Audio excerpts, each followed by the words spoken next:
Yeah, Salidra.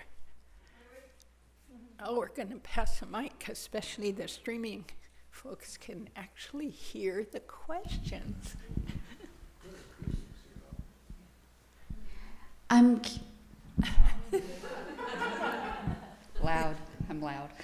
I'm curious if anybody has transcribed Khenpo Rinpoche's teachings, and if not, I would be so happy to read their notes and do my best at doing that. Would you be happy to transcribe them? That's what I'm saying. Oh. If they're in handwriting, Oh. I will type them. Oh, I see. Mm. So it's recorded. Yeah, right. But I noticed a lot of that would seem harder to me. A lot of people were writing, so. But if not, I will listen to the recordings and do that. Yeah, I'd be happy to give you my handwritten notes, but and you could look and see if you could understand them. I do a tremendous amount of shorthand. I would not understand them. Yeah, symbols that mean my own made-up shorthand. But that's a good idea. Just doing it from the recordings would be more efficient and probably more accurate. Yeah, it will be far more accurate. Oh, that would be such a great thing to do. I would do that. Yeah, and I wanna say about that. One time I sat in a long teaching by Lama Zopa Rinpoche, and it was quite early in the Dharma, and I fell asleep for most of it, partly because it was like 1 o'clock to 3 o'clock in the morning. But my teacher said to me afterwards, you need to transcribe this. And in those days, that meant listening just to a tape, an audio tape. Stop, start, stop, start. It took me weeks to transcribe that. And it was such a good thing to do, because by doing that, I think those teachings went in really deeply. And I had missed them, so I got them. So even something like what Salidra's suggesting, we can say, oh yeah, I'll listen on the the site, the website. But you really engaging with it, you take it in, and something different happens. Yeah. So, yeah. I will do that. I was just going to say, I was actually planning on at least taking parts of the YouTube video, like on the sections on like the sending receiving practice or something, and making like a shortened version of that we could offer people, so that if there was something like, oh, somebody just wanted to kind of send somebody a quick link on, here, this is a useful practice or something, like that we could offer that for people.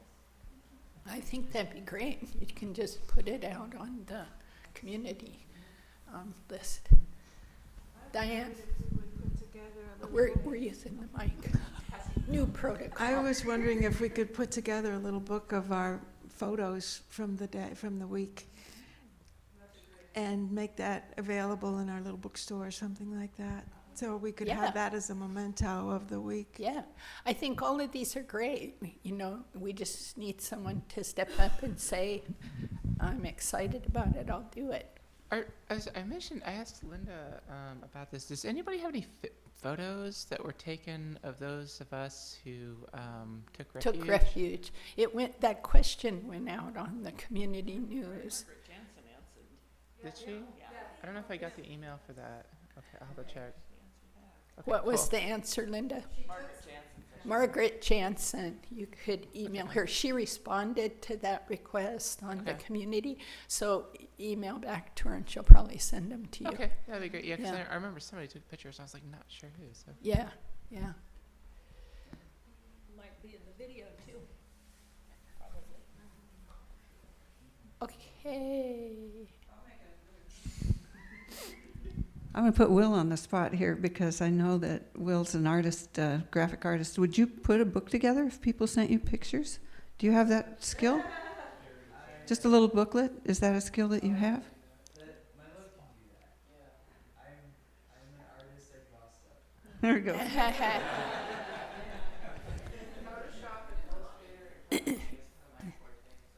So, can we send you pictures? If I have some gorgeous pictures from that day. Because Diane, I think that's a really cool idea. And I think we should start it with the day we bought this place. ha.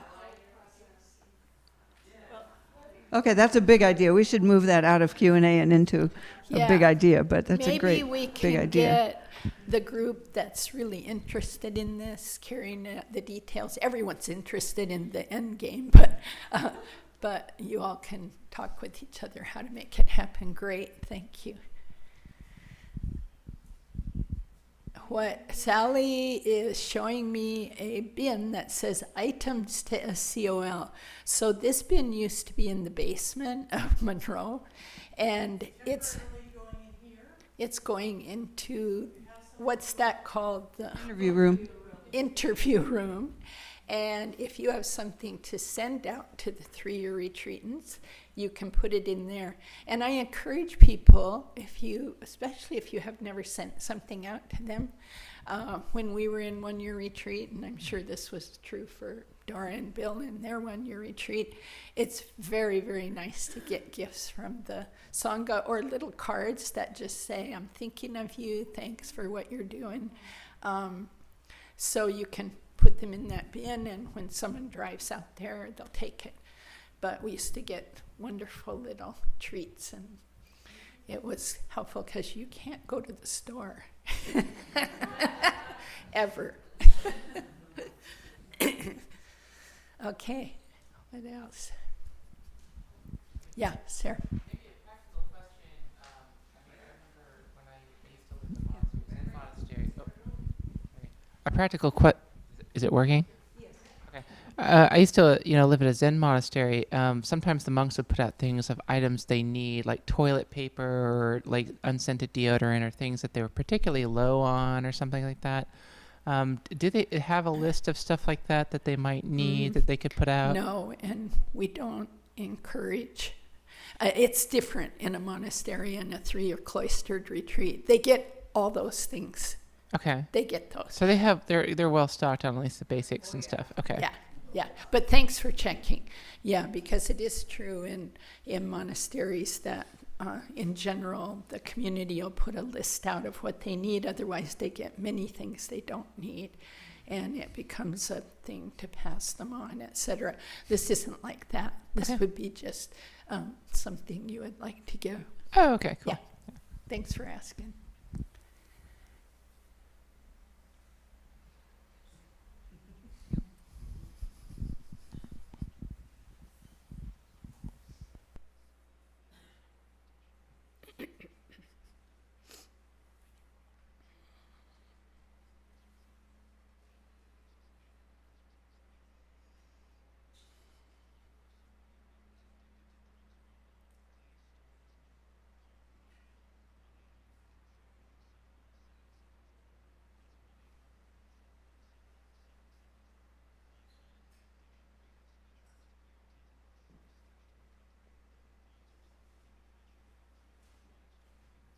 Yes, Sally. Wait for the microphone. Oh, Sally's asking, can someone explain about the forearm Chenrezig Thangka, which is gorgeous and beautiful? And I'm going to turn that question over to Bill and Dora, who are the donors of it.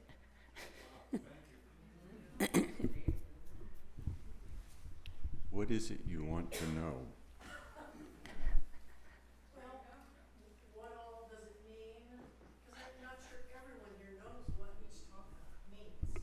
I'm sure we all don't, including me. It's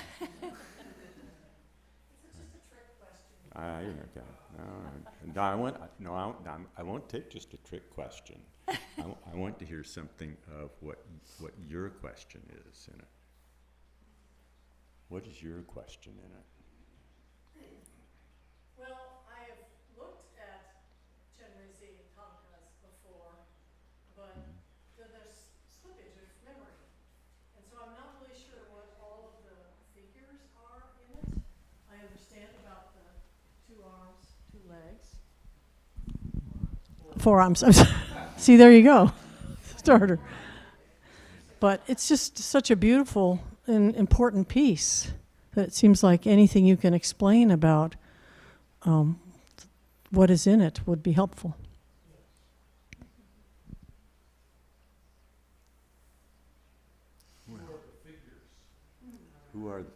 Yeah. That in a certain way, that's probably too much detail. Generally speaking, in any kind of representation like this is a reminder. It's a support for a particular practice. That's I think probably the main thing to say about it. The practices that of this type, you could say Vajrayana practice for the technical term, they involve developing a relationship with our own Buddha nature in a kind of a direct way. The practices of the first turning, the foundation teachings, point out the limitations of our habitual patterns and the potential for cultivating positive outlook, cultivating deeper insight into our own experience. And these speak to kind of a gradual process of looking into our own experience, seeing what works when we're really careful, getting some helpful hints as to what are good things to cultivate and what are problematic things. But it's a gradual process. The practices that are reflected or connected to these kinds of representations have more to do with us really identifying with what the potential is for the end result, the result of the gradual process. What could it be like? And so in the case of Chenrezig, I'll step back just before I get to Chenrezig. In these practices, we have to look at all the ways that we identify ourselves as who we are. And that includes our body, how we communicate, how we think, how our behavior manifests and shows to others, and the kinds of things that are evident in that. So in the same way, if we are, say, somebody who works for the fire department and drives a fire truck and wears a certain kind of garb, it reflects what we do. It would reflect what we do. And will reflect all the training that's involved in that. In the case of an image like Chenrezig, if we think about all the different ways that the profound insight and profound compassion of a bodhisattva could manifest, we can look and think, this could manifest in many different ways. But there are certain kinds of things that would be evident.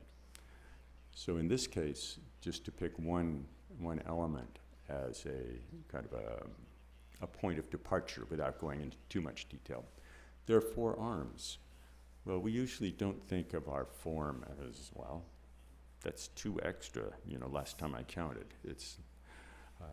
But in this case, this is connected to the cultivation of immeasurable loving kindness, immeasurable compassion, immeasurable joy, and immeasurable equanimity. So these are the kinds of qualities that would be easy to recognize or easy to feel in the presence. They are easy to feel in the presence of people who've deeply trained in that. And so just the physical presence, the demeanor, the physical presence reflects these qualities.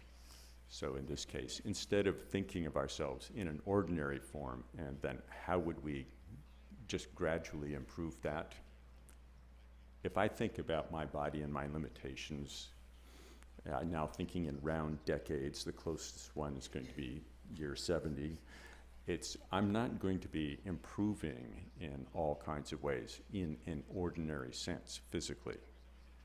But however I am physically, and however we all are, we can actually continue to manifest in our presence in ways that communicates deep bodhicitta, or this deep union of insight and loving kindness and compassion.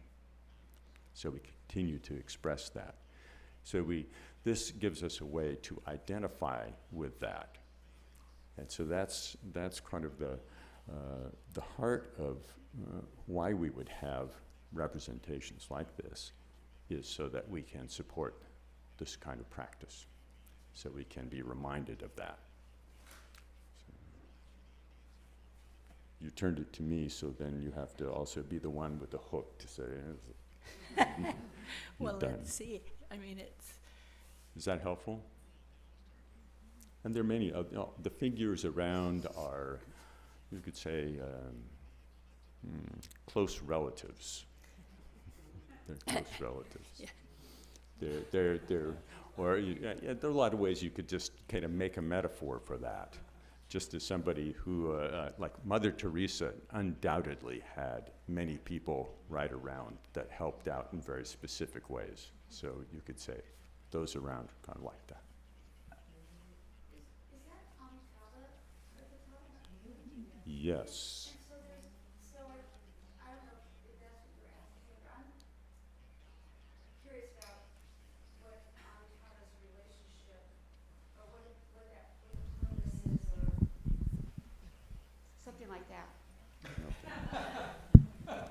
Now- You now know, we like get- what- So the about Amitabha, there are actually two other members of the family up there who are hiding behind the red drape. They're the reticent two of the five Buddhas.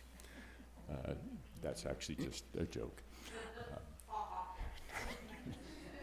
So is it the five Buddha families Yeah, up there? the five Buddha family. But in There be particular, the two are reason hiding. yes, two are hiding up there. The reason that Amitabha is there is in the center, is in the case of Chenrezig. And now we're going to wander off to arcane territory that really should have much more explanation. But for any our enlightenment depends upon our fundamental nature and discovering that. And in all cases, we require some kind of pointer to point through our confusion into that.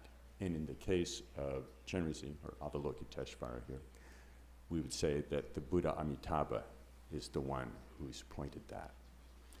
But it gets more complicated because it sounds very solid, just this is the Amitabha is the head of the corporation and Chenrezig is the CEO or whatever. It's like no.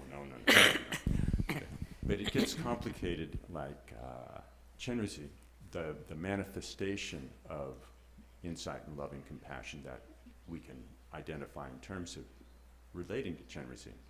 That's just a manifestation of this fundamental enlightened quality that's actually beyond all characteristics. So it's not like you can hear stories that sound like, well, Chenrezig was wandering around and then he connected with Amitabha and everything was much better after that. Just like, if you ran into somebody who was a good coach and you say, well, my swing improved greatly after I made the coach so-and-so. And that's one way to, there's some helpful things about those kinds of stories. But it's also, we have to balance in our culture the notion, since we have a lot of those kinds of stories in our culture, we don't have stories so much about actually all of our experience arises out of this profound pure nature. What on earth does that mean? So then the aspect of the stories where you hear Chenrezig is just an emanation of the Buddha Amitabha. So without getting into kind of anything, sort of making it concrete and like a big family history and genealogy, there is something about those stories and that perspective that can be helpful. What does it mean for all my experience actually to manifest from that? And what would it be if I really recognized how that was? On a certain level,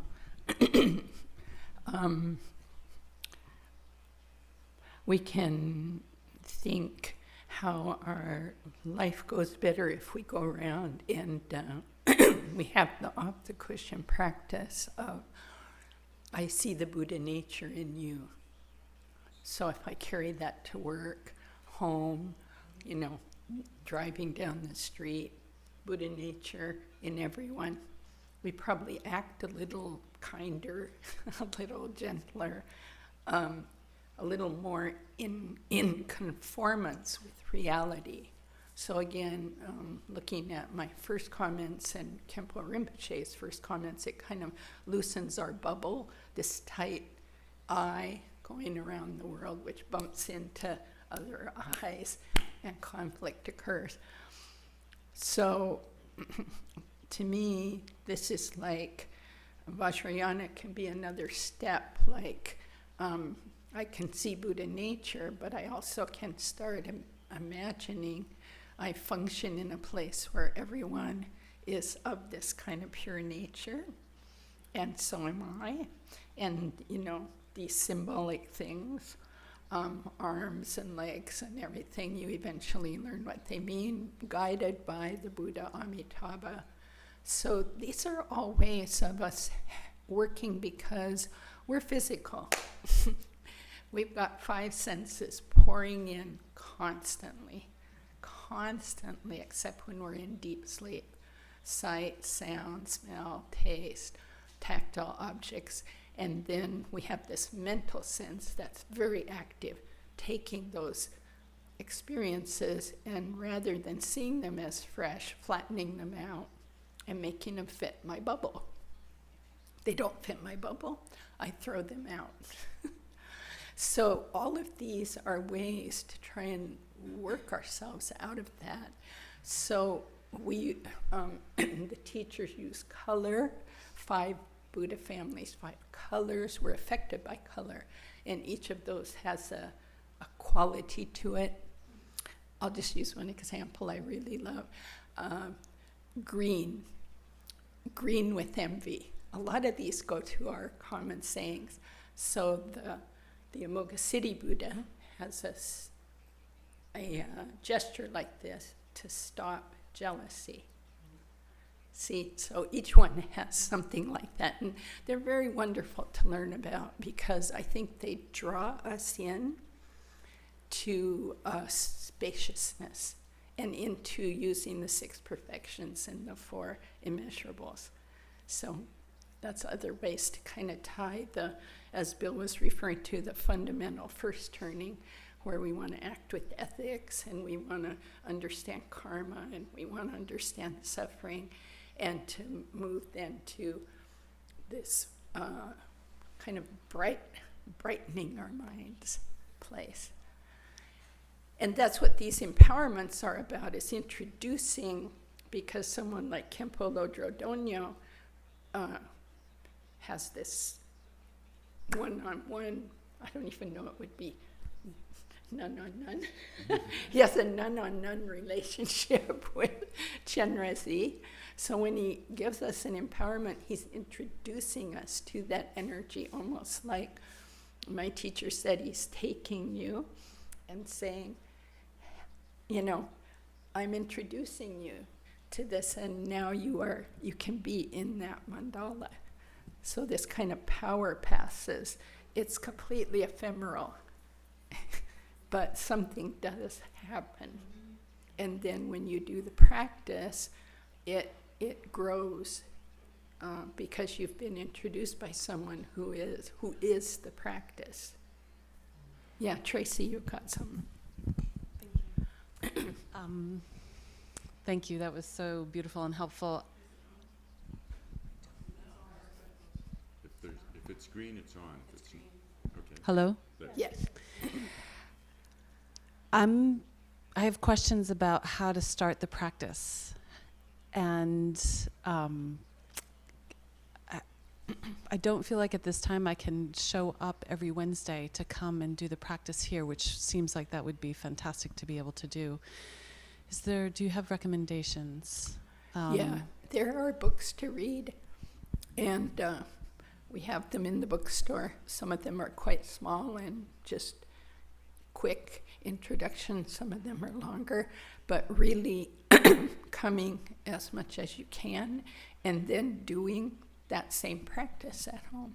That's how I would answer. But Bill's been teaching with that practice for quite a One, while. just generally speaking, on practices of this type, for me, one of the best ways, the most effective way that I actually could step into it was to do a short retreat.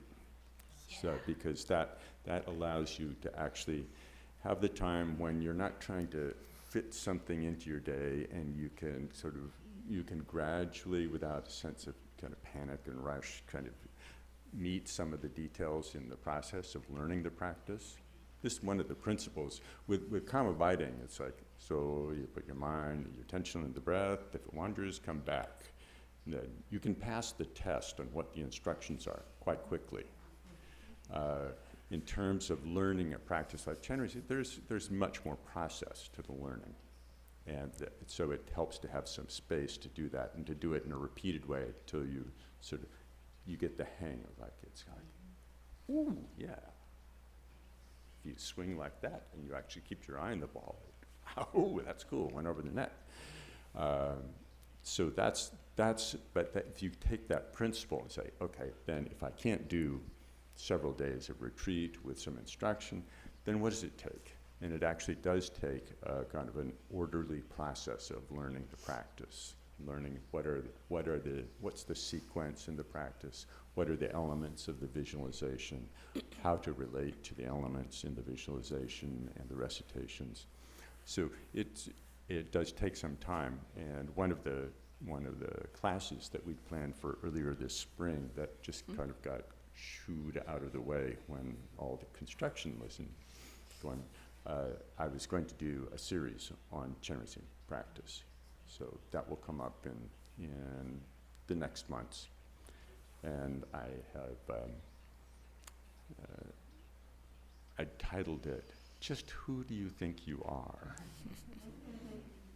And this, in part, is reflecting something when Boka Rinpoche was here in 1996, and somebody asked about, had a little experience with the practice, and all this visualization and recitation and this and saying, well, why would I, visualize myself as Chenrezig? And he just said simply, because that's who you really are. So, thus my little question to tease is just who do you think you are? And part of the process is actually seeing something about how it is that we hold our self-image and all that, and how to see through that, and how then to kind of jump more to a point of, well, what if insight and bodhicitta really was the core, the kind of the animating core of my being? What would that be like? As opposed to, well, I have some positive qualities, a bunch of limitations, and then when I look at my motivation and my kind of emotional states through the day, it's like there's a lot of the 5 poisons that's kind of like, oh, I see. I have my own particular stew of the 5 poisons that we can call Bill. But that's kind of a depressing perspective. But if we really take it seriously, say, okay, well, there are a bunch of things, there's a bunch of stuff to clean up here. But the practice like this actually said, no, let's start from the perspective of actually the potential is there. Potential is pure. It's there. Let's figure out how to relate more directly to that. So but it does take some time. Just as we could look in our own life and see the whole cycle of activity in our life, being born, growing up, and learning things, getting old. There's a bunch of stuff that's gone into kind of me thinking I know who I am. I've done a lot of work in order to do that, and just in the same way, there are a lot of components to that. All aspects of how we would see ourselves as ourselves. There isn't any aspect of our experience that's really left out in this kind of practice. How do we incorporate all those in? And but it does take time. That's when it, okay. I just wanted another tool that we have are the first Sundays that Lama Michael leads. Yes. And the way I remember it is the even months are Chenrezig. practice and instruction from 9 to 4.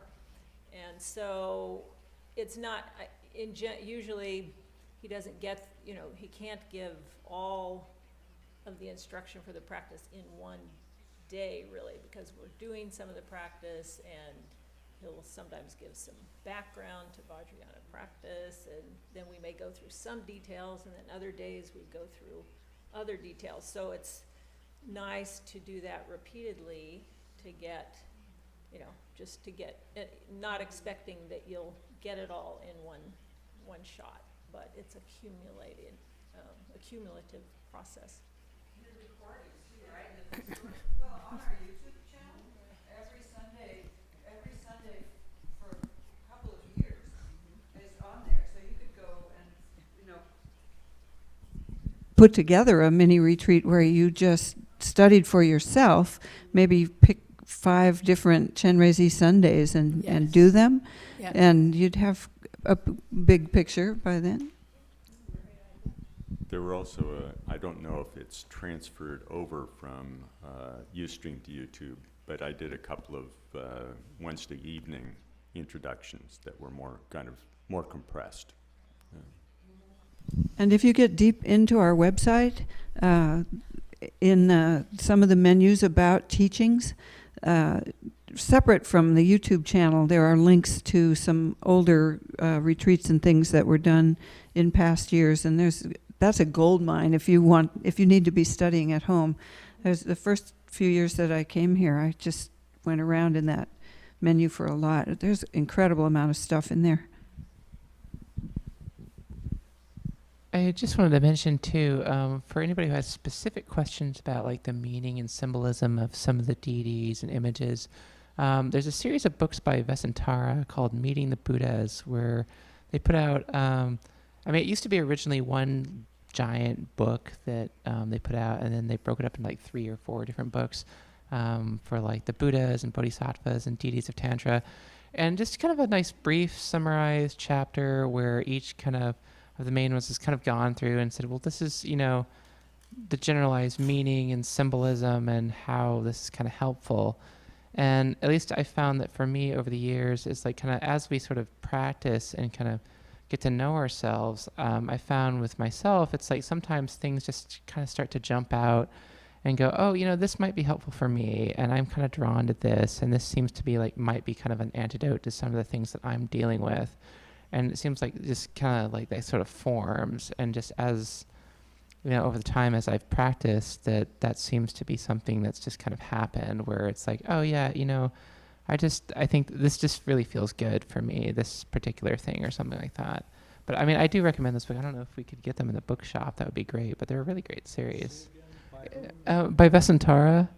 It's called the Meeting the Buddhas series, and there's one that's like Meeting the Buddhas, or I think it's like the Guide to the Buddhas or a Guide to the Bodhisattvas, and then there's another one, the Guide to the Deities of Tantra, and there's actually one recently put out, a Guide to the Female Deities. So it's a really nice series. I have like at least one of them, and I've flipped through a couple of chapters of the other ones. So, there's just a really nice. Vesantara. Do you want to spell it? Vessantara, I believe. Great, thanks. And one thing to be aware as you search around in books like that, you won't find a uniformity about everything the deity's holding, or even colors, or there's 1,000-arm Chenrezig, there's 4-arm Chenrezig, so just be aware of that. For those who like to nail things down, it can start feeling very confusing. So because of that, you could also, by start with the books there, because that's going to be in this tradition matching that, and it's really fine to branch out, but just be aware that's where you're going. Yeah.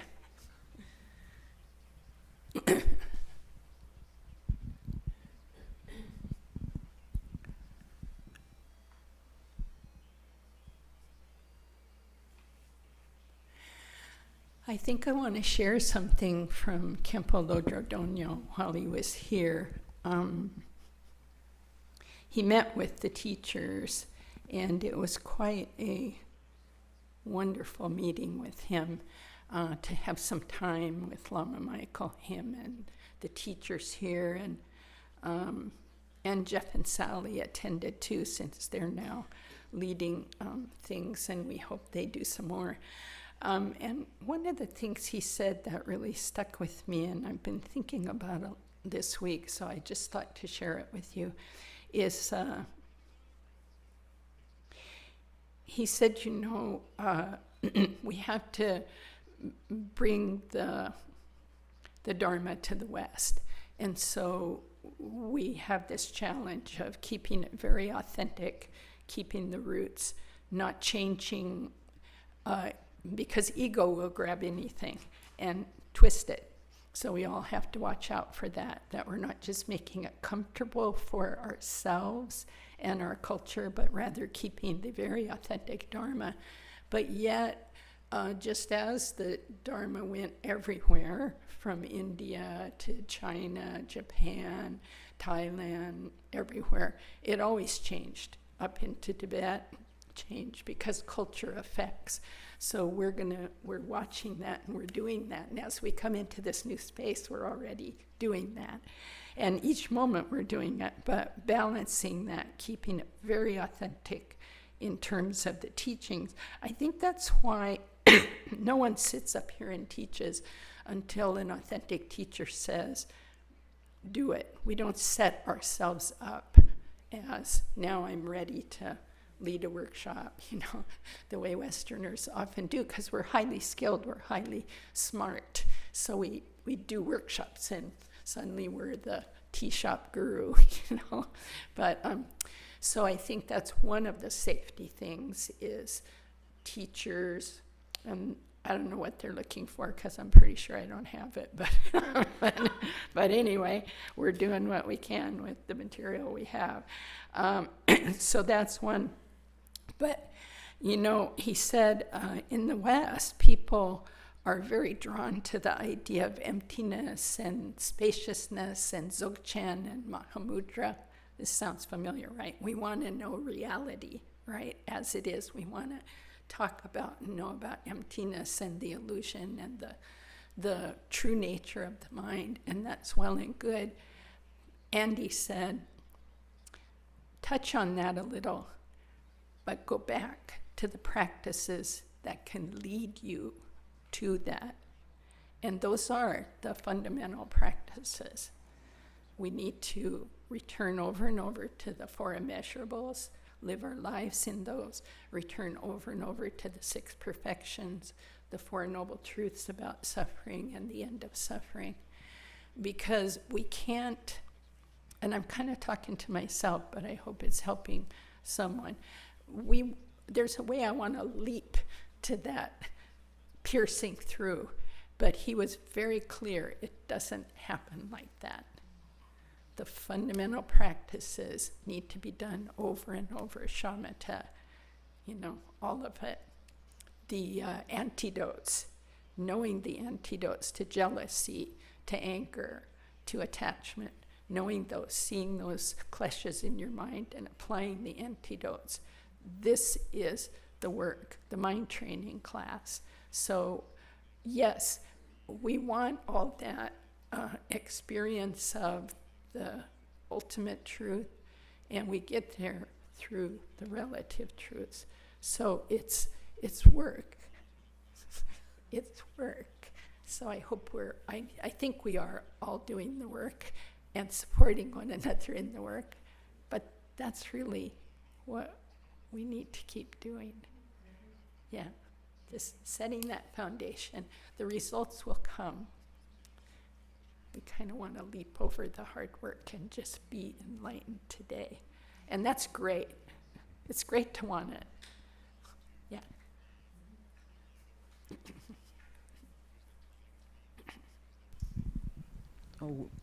Thank you for that, Zopa. That was really helpful for me. When I had my little short meeting with Kempo I asked him, so I'm retired, I just retired. What should I do with how should I use my time? And you know what he said? But you can guess, practice. So, and that's a big word. He asked me some things like what practices I do and that sort of thing. But also it was with that, was like, well, do those, but also, do the basic things too. Do the basics. And actually right now, and I've been going through this transition and a lot of stuff happening. That's almost all I can do is the basics, because otherwise I just start feeling really confused. So it's been helpful just to have that foundation of practice. That's just, I've been doing it long enough that I was like, okay, I know how to start on this path and this is how you stay on it. So anyway, I just wanted to thank you for what you said and how it just sort of corroborates what I'm working with. Yeah, and I think it's interesting we call them the basics, because that might just have a little bit of lesser in it. And really, I'm starting to call it the foundation, because if we don't do the foundations, the house falls down. So, just like we came to I use the word core. Core. Because the core. It's even better. more than the foundation which something else sits on, which is very true. That, I mean, all these metaphors are actually helpful, all these ways. But if we think about core, it's something that remains at the center throughout. Yeah, and without the core work in your body, they're always saying core strength. All the rest just flopping around.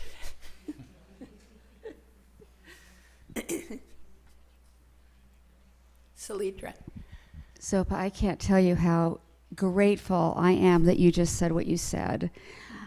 I have a number of friends in California that are all doing this training by this fellow named Dan Brown, who has been given a permission to do teachings, and it's a path to very fast, a very quick capacity for this experience of emptiness.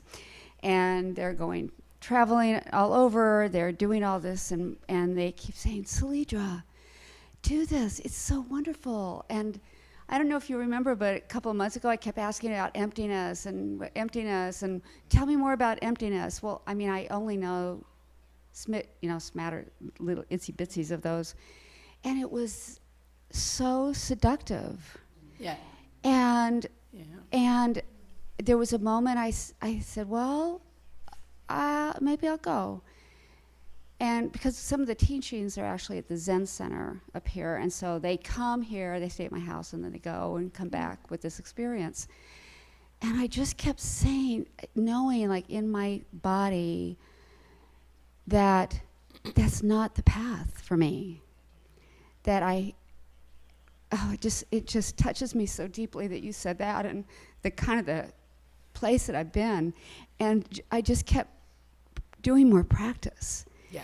And I know I could tell in every part of my being that is the path, that this is the path.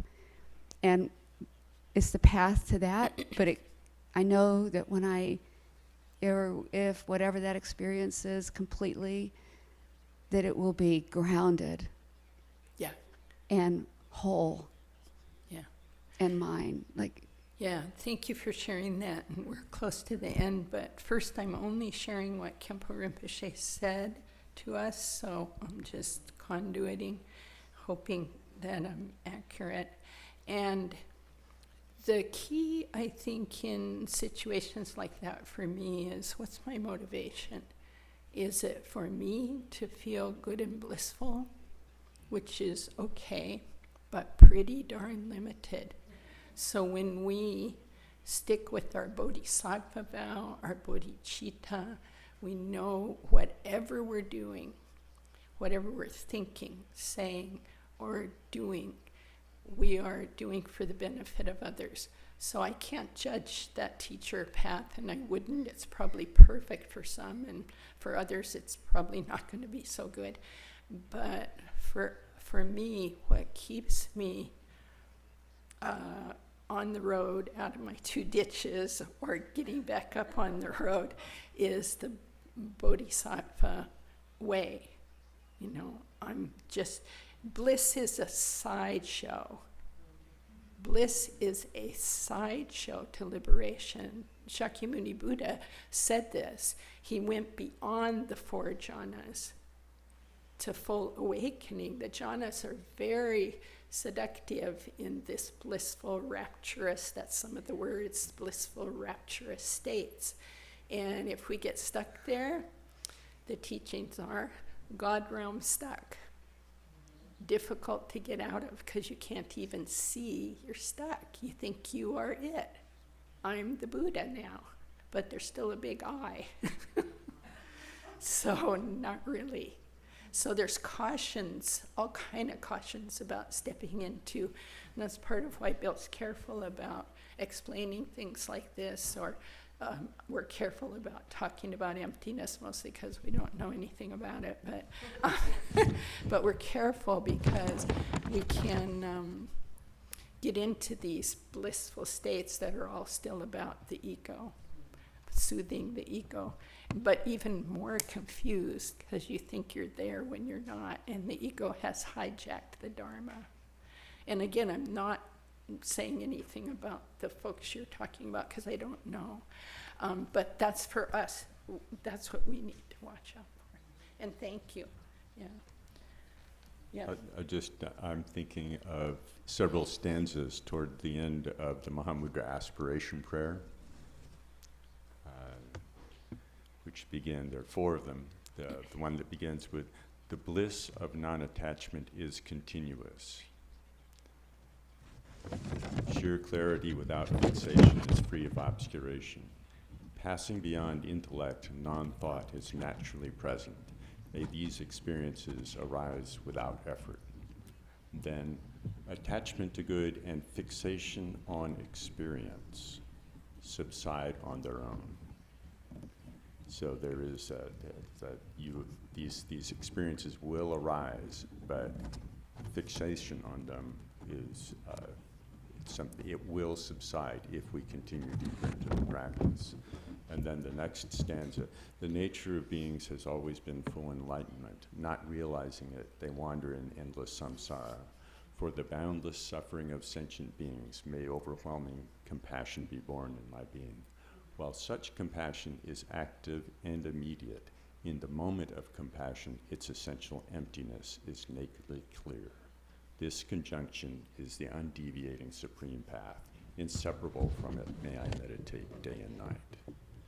So that the inseparability of that kind of compassion that's based on this very profound insight and this level of experience, this has a different quality. The bliss of non-attachment still will arise. It's kind of like, don't worry.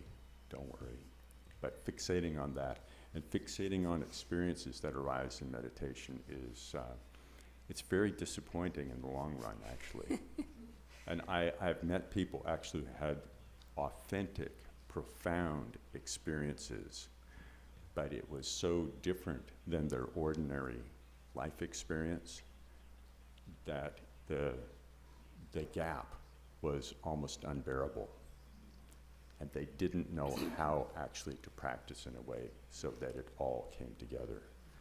And that's a sad situation. And that takes then really a lot of effort and a lot of help to be able to put it all together. And they're very authentic experiences, but just being able to integrate it is a challenge. So we do our best. And, anytime I get my Dharma pride going, which can happen a lot if you sit up here, I think that I'm up here to strip it away, I hope. Then I just watch. Am I kind to people all day, in every moment? No. It's very humbling. Just come back to that. Come back to that and use that as the measure of your progress. Yeah. Thank you.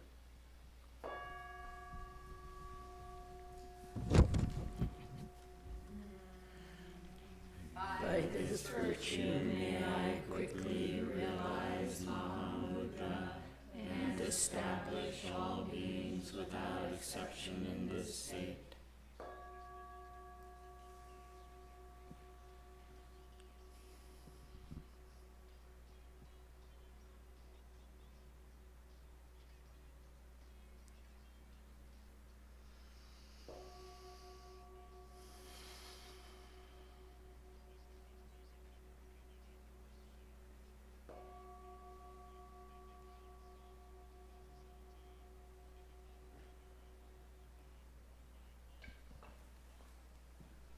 Thank you.